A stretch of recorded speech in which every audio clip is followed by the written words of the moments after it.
Welcome back. In this video, I will guide you how to make semicircle heading in Word.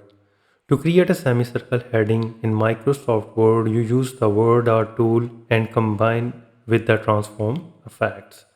So now head to the insert and on the right side you will see that Word Art tool.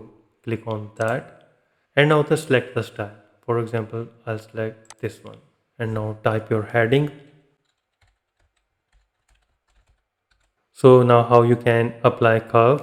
So for this you need to click on the shape format and go to the text effects. Click on that and click on the transform at the bottom of the menu.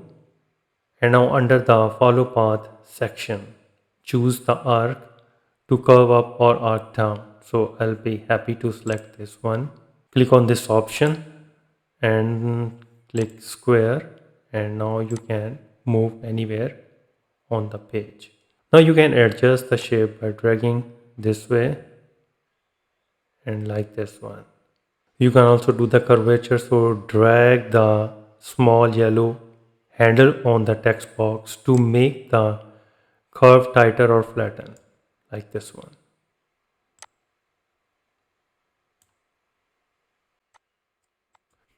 So make sure the text box is square shape for a perfect semicircle. So for the best looking art, go to the Home tab and ensure your text is centrally aligned, and it is centrally aligned. So with this way you can easily make semicircle heading in Word document. If you think this video is helpful, please support my channel. Thanks for watching.